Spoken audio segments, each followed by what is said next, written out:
हम कर रहे हैं आजकल चैप्टर 3 मैट्रिसेस। लास्ट लेक्चर में हमने symmetric and skew symmetric matrices के कॉन्सेप्ट को समझते हुए वहां पर कंक्लूड किया था और मैंने आपको बताया था कि हम किसी भी स्क्वायर मैट्रिक्स को दो मैट्रिक्स के सम में ब्रेक कर सकते हैं और उसको हम इनफाइनाइट तरीके से ब्रेक कर सकते हैं, लेकिन उनमें एक खास हमारे पास पेयर आता है और वो पेयर क्या रिप्रेजेंट करता है कि एक मैट्रिक्स सिमेट्रिक होगा और एक स्क्यू सिमेट्रिक। तो मैंने आपको वहां एग्जांपल भी बताया था 4, 5, 6, 7 को मैं कई तरीके से ब्रेक कर सकती हूं। मान लीजिए मैं इसको लिखती हूं तो 4, 2, 5, 3 मैं ऐसे भी लिख सकती हूँ, आप ऐड करें यही आ जाएगा। इसी को मैं लिखना चाहूँ तो 4, 1, 1, 2 प्लस 0, 4, 5, 5 ऐसे भी लिख सकते हो। And there are infinite ways. बस आपने लॉजिक समझना है कि कोई एक मैट्रिक्स इनफाइनाइट तरीके से दो मैट्रिक्स के सम में रिप्रेजेंट किया जा सकता है,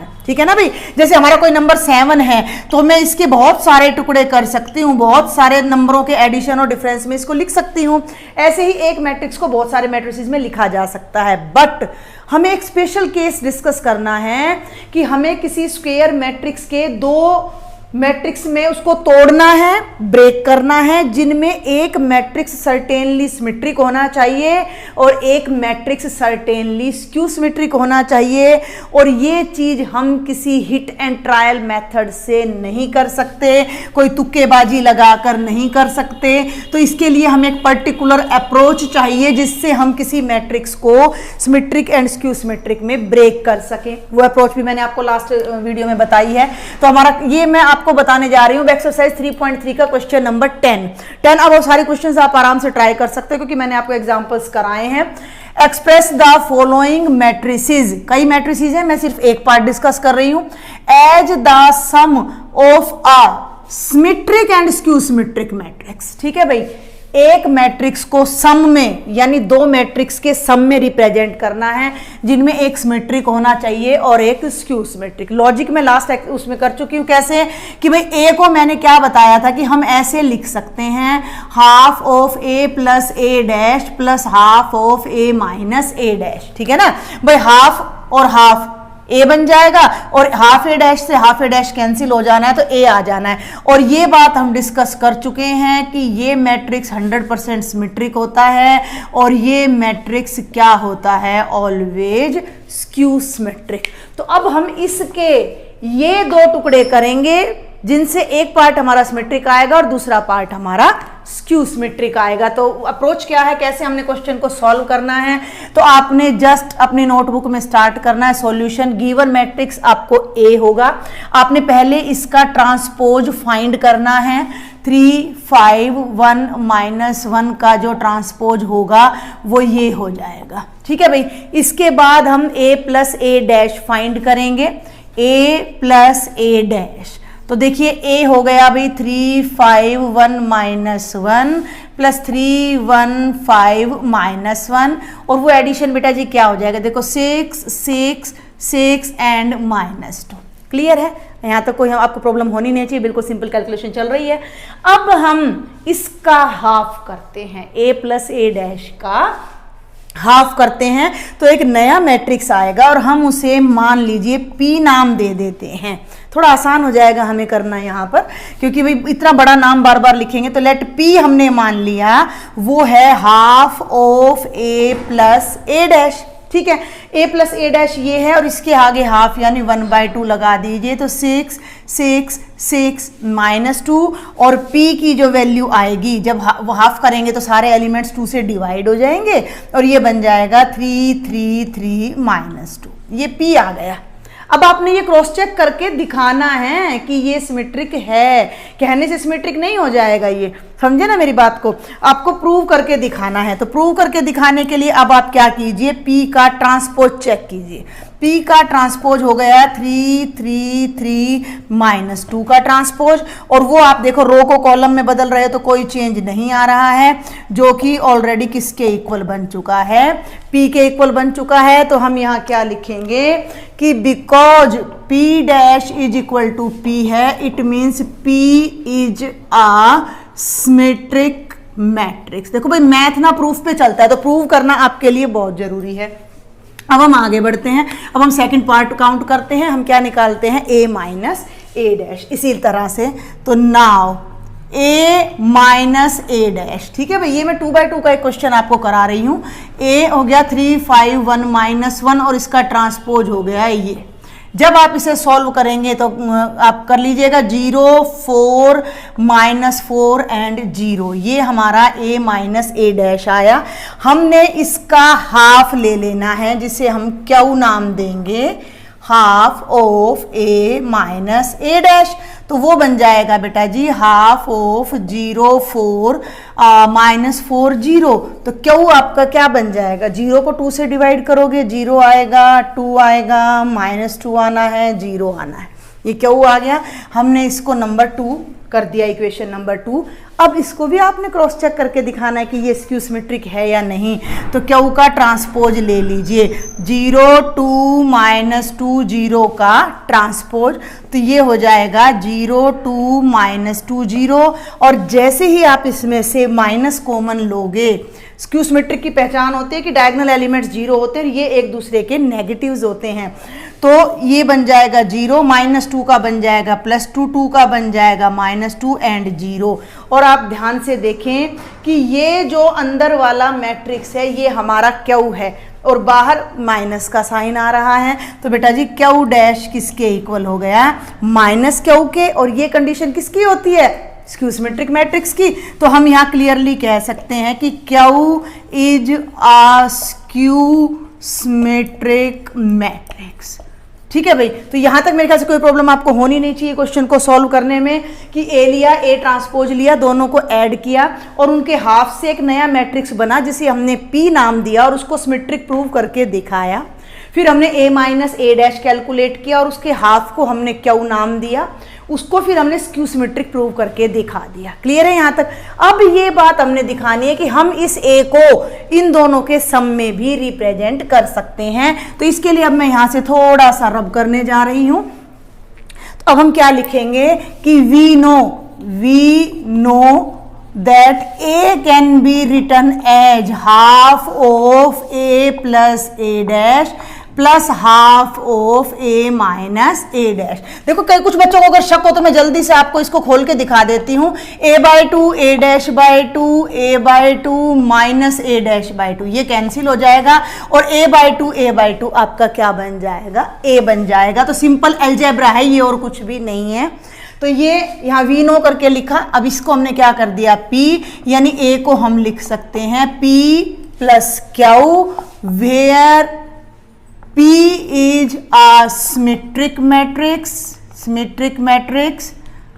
and Q is a skew symmetric, ठीक है भाई, skew symmetric matrix। ओके, अब इसको आप यहाँ पर तीनों वैल्यूज को पुट कर दीजिए, यानी A तो हमारा हो गया 3 5 और भाई 1 और -1 इज इक्वल टू P कितना है हमारा 3 3 3 -2, P की जगह पर 3 3 3 -2 और प्लस Q कितना है हमारा 0 2 -2 0 0 2 -2 0। क्रॉस चेक करते हैं अब हम इसको। तो 3 + 0 3 3 + 2 5 3 -2 1 और -2 ओह ये -2 नहीं है भाई, यहाँ पर 1 मिनट आप ध्यान दे जरा कि ये -2 था और जब हमने इसको 2 से डिवाइड किया तो बेटा जी ये -1 आ गया।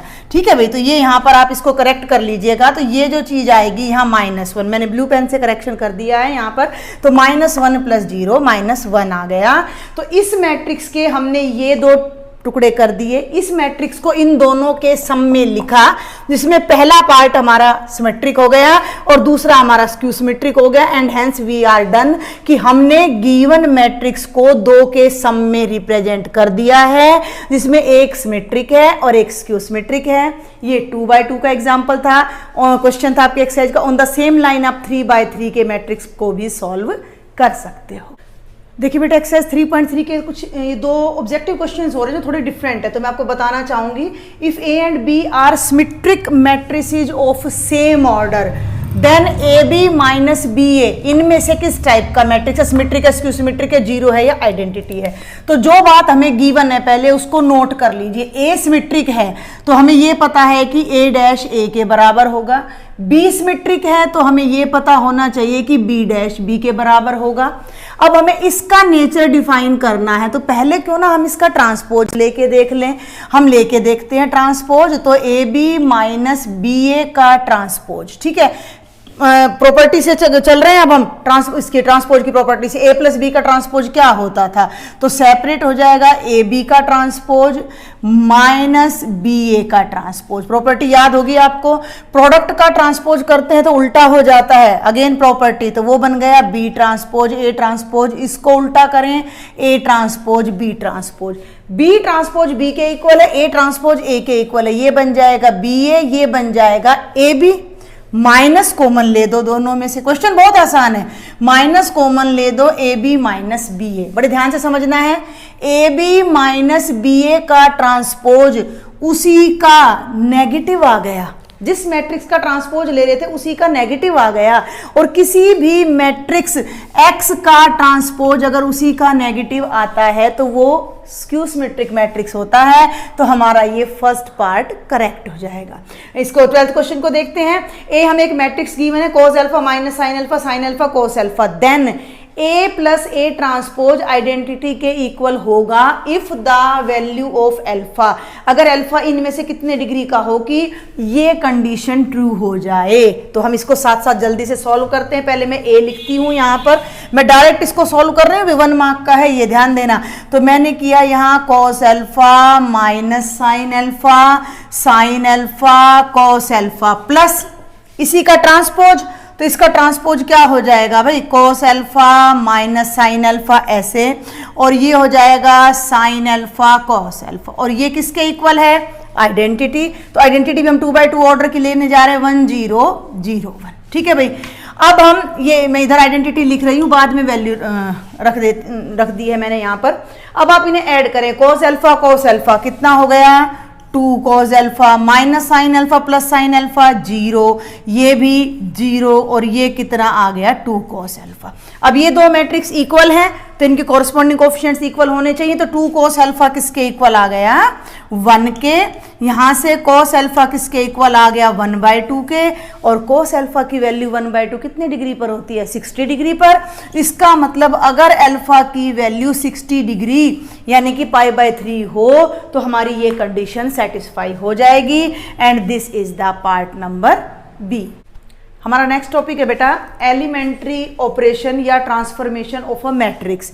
ऑपरेशन जैसे जमा घटा प्लस माइनस मल्टीप्लाई डिवाइड, दो नंबर्स को इंटरचेंज कर देते हैं, इसी तरह से मैट्रिक्स पर ये ऑपरेशन लगकर इसको ट्रांसफॉर्म यानी बदल देते हैं। ठीक है, तो हम इन ऑपरेशंस को पहले समझेंगे ध्यान से, और इनका यूज क्या है कि ये हमें इनवर्स ऑफ ए मैट्रिक्स को समझने में बड़ा मदद करते हैं। अब मैं आपको बता दूं कि ये बेसिकली 6 ऑपरेशंस होते हैं, यहाँ पर 3 लिखे हैं। 3 क्यों लिखे हैं कि यही 3 ऑपरेशन हम रो पर लगा सकते हैं और इन्हीं 3 ऑपरेशंस को हम कॉलम पर लगा सकते हैं। तो कुल मिलाकर ये 6 ऑपरेशंस हो जाते हैं, जिन्हें हम एग्जांपल की हेल्प से समझेंगे। आपने इनकी स्टेटमेंट पर, लैंग्वेज पर बिल्कुल ध्यान नहीं देना, घबराना नहीं है कि ये इतने बड़ा बड़ा क्या लिखा हुआ है। नंबर 1 फर्स्ट ऑपरेशन क्या है, द इंटरचेंज ऑफ एनी 2 रोज और 2 कॉलम्स।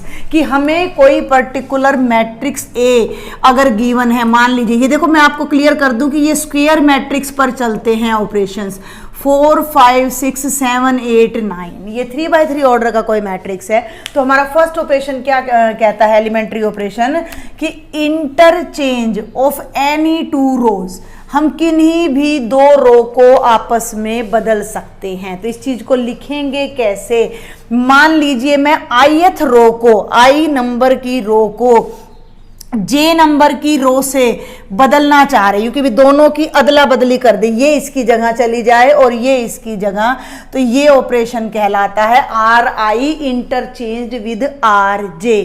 फॉर एग्जाम्पल ये फर्स्ट रो है, ये सेकंड, ये थर्ड, और मैं यहां अप्लाई कर देती हूं, क्या लिखेंगे, अप्लाइंग R2 R3। इसका क्या मतलब है कि R2 इंटरचेंज विद R3, यानी कि भाई सेकंड रो को हमने थर्ड रो से इंटरचेंज कर देना है। तो जो हमारा नया मैट्रिक्स आएगा वो क्या बनेगा, हमने फर्स्ट रो में कोई चेंज नहीं किया तो फर्स्ट रो हमारी एज इट इज आएगी बेटा, that will be 1 2 3।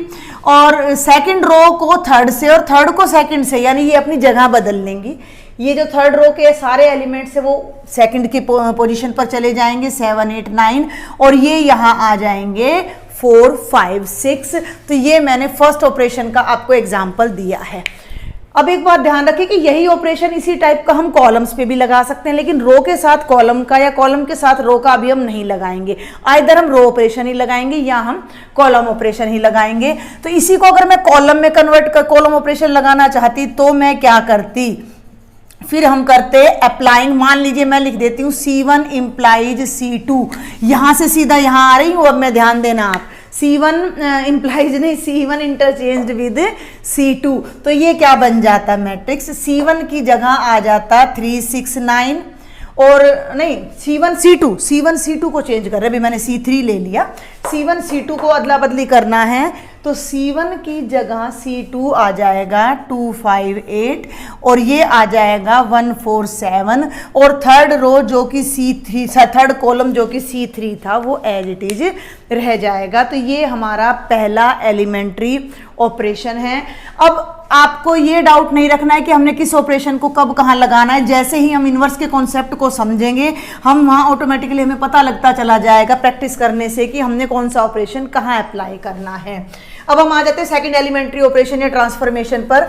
The multiplication of the elements of any row और any column by a non zero number. Multiplication किसकी, एलिमेंट्स ऑफ एनी रो, किसी रो के एलिमेंट्स को मल्टीप्लाई कर सकते हैं किससे, ए नॉन जीरो नंबर, किसी भी नॉन जीरो नंबर से। मान लीजिए वो नॉन जीरो नंबर है के, रो है RI, तो मैंने ith रो को मल्टीप्लाई कर दिया k से, तो वो ऐसे लिखी जाएगी कि RI इंप्लाइज KRI, यानी RI रो बन जाएगी KRI, ऐसे वो रो हमारी चेंज हो जाएगी। तो RI इंटरचेंज विद RJ, ये फर्स्ट ऑपरेशन था, ये सेकंड है। इसको मैं यहाँ अप्लाई आपको करके दिखा रही हूँ। मान लीजिए मैं कर लेती हूँ R2 को मैं 3 से मल्टीप्लाई कर देती हूँ, मैं 3 से भी कर सकती हूँ, मैं -3 से भी कर सकती हूँ, मैं 1/3 से भी कर सकती हूँ, मैं -1/3 से भी कर सकती हूँ, एनी नॉन जीरो कांस्टेंट।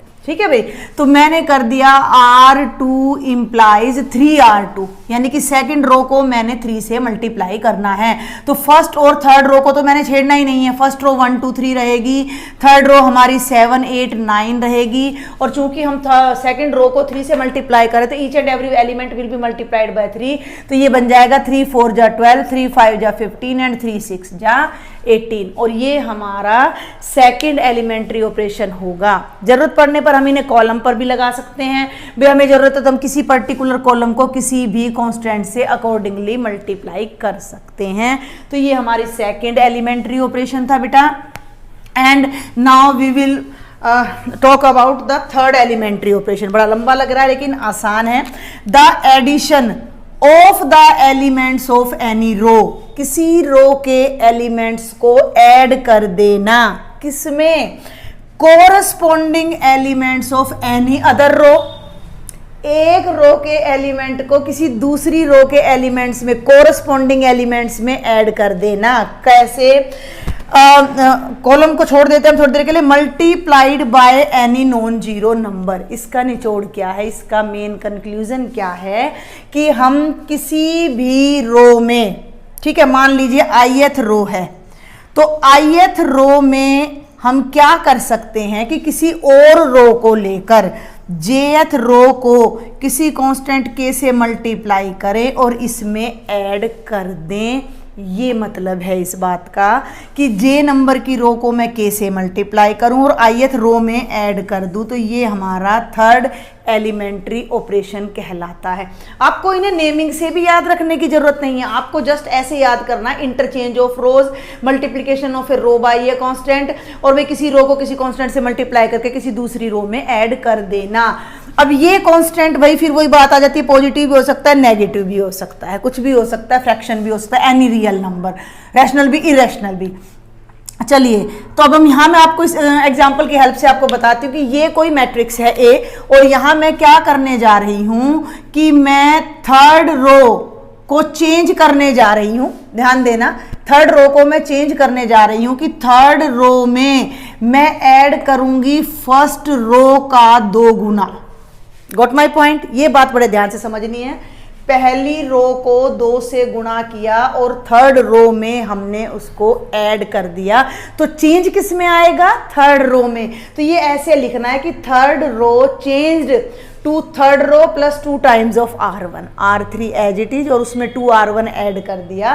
तो ये जो पूरा आंसर आएगा वो हमारा अब R3 बनने जा रहा है। तो A कैसे लिखेंगे? अब A में जो चेंज है वो केवल R3 में आ रहा है, आपने यहाँ फोकस करना है। तो R1 as it is 1 2 3, R2 as it is 4 5 6, और भाई R3 में क्या करेंगे?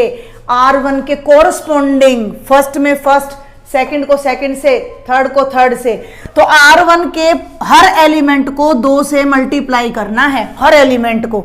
तो जब इसको 2 से मल्टीप्लाई करेंगे तो ये 2 बनेगा, और इसमें जोड़ दो तो 7 और 2 कितना हो गया? 9 हो गया। ठीक है, अब इस एलिमेंट को 2 से मल्टीप्लाई करो, 2 दूनी 4 और 8 में ऐड कर दो, 12 बन गया। इस एलिमेंट को 3 से मल्टीप्लाई करो, 3 2 जा 6 और 9 में ऐड कर दो तो 15 बन जाएगा। और ये हमारी एलिमेंट्री ट्रांसफॉर्मेशन जो थर्ड हमने अप्लाई की है वो आ जाएगी। इसका यूज होगा इनवर्स ऑफ ए मैट्रिक्स में। हम चाहें तो यहाँ पर नेगेटिव कांस्टेंट भी ले सकते हैं। मैं एक और ऑपरेशन आपको जल्दी से करके बता देती हूँ कि R3 की जगह मैंने R2 ले लिया, सपोज कर लीजिए R2 ले लिया, और मैं R2 को क्या कर रही हूँ? -4 टाइम्स ऑफ R1, यानी कि अब मैं R1 को 4 से, बल्कि मैं कहूं -4 से मल्टीप्लाई करके इसमें ऐड कर रही हूं।